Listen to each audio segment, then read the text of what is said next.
শিরোনাম শেষ চিঠিটা। শহরের এক কোণায় ছোট্ট একটা ঘর। ঘরের ভেতর শুধু একটা পুরনো খাট, দেয়ালে ঝোলানো ছেঁড়া ক্যালেন্ডার আর জানালার পাশে বসে থাকা এক বৃদ্ধ বাবা। প্রতিদিন ঠিক সন্ধ্যা ৬টায় তিনি জানালার দিকে তাকিয়ে থাকেন। কার জন্য? তার ছেলের জন্য। ছেলেটা বলেছিল, বাবা, শহরে চাকরি পেয়েছি, খুব তাড়াতাড়ি তোমাকে নিয়ে যাব। সেই তাড়াতাড়ি শব্দটা আজ ১২ বছর হয়ে গেছে। প্রতিদিন পোস্টম্যান এলে বাবার বুকটা কেঁপে ওঠে। হয়তো আজ চিঠি এসেছে, হয়তো আজ ছেলের খবর পাওয়া যাবে। কিন্তু প্রতিদিনই খালি হাতে ফিরে যায় পোস্টম্যান। গ্রামের মানুষ বলে, আপনার ছেলে তো অনেক বড় অফিসার হয়েছে, শহরে ব্যস্ত। বাবা শুধু হালকা হেসে বলেন, ব্যস্ত থাকুক, শুধু বেঁচে থাকলেই হলো। একদিন হঠাৎ করে পোস্টম্যান একটা চিঠি নিয়ে আসে। খামটা দেখে বাবার হাত কাঁপতে থাকে। চেনা হাতের লেখা, ছেলের হাতের লেখা।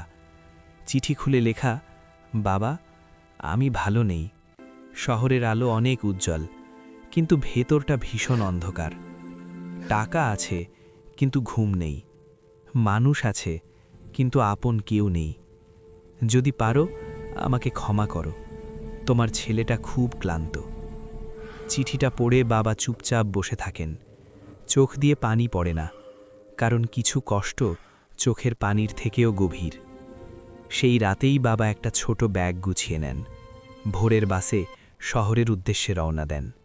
কিন্তু শহরে পৌঁছানোর আগেই খবরটা আসে, ছেলেটা আর নেই। চাপ, একাকিত্ব আর না বলা কষ্ট সব কিছু একসাথে শেষ করে দিয়েছে তাকে। বাবা হাসপাতালের মেঝেতে বসে শুধু বলেন, বাবা, আমি তোকে নিতে এসেছিলাম। ছেলের ঘর থেকে বাবাকে একটা জিনিস দেয়া হয়, একটা ছোট ডায়েরি।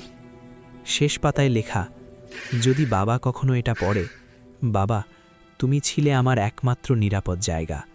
আমি ফিরতে পারিনি, ক্ষমা করে দিও। ভিডিওর শেষ দৃশ্যে দেখা যায় বৃদ্ধ বাবা ছেলের ডায়েরিটা বুকে জড়িয়ে ধরে আকাশের দিকে তাকিয়ে আছেন। আর একটা লাইন ভেসে ওঠে, অনেক সময় আমরা যাদের জন্য সব কিছু ছেড়ে দিই, শেষ পর্যন্ত তাদের কাছেই ফিরে যাওয়ার সময়টা আর পাই না।